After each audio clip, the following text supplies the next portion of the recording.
সকালবেলা মাঠে এসছি, এসে দেখি সরিষার সমুদ্র। যে সরিষার ফুল নিয়ে একটা সময় ভিডিও করতাম, আজ সেই সরিষার উপর দিয়ে মনে হচ্ছে দৌড়ে চলে যাওয়া যাবে। এই যে একটা জায়গা নাড়ালে পুরো ক্ষেত ধরে নড়ছে, দেখেছো?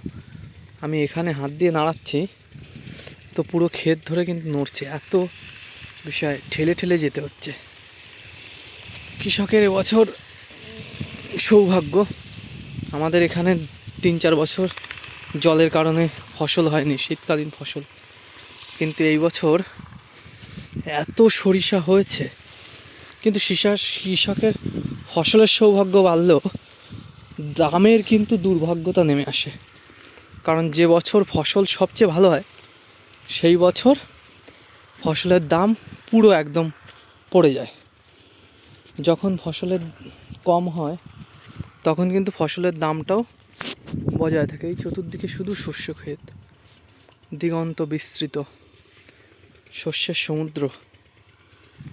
তো এবছর কৃষকের ফসল ভালো হয়েছে কিন্তু দামটা পুরো ঘেটে যাবে।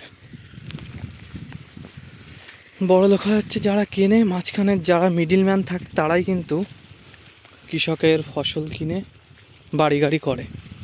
আর যে খুদ কৃষক যে পরিশ্রম করে ফসল ফলায় সে কিন্তু জিরো ওই থেকে যায় সারা জীবন।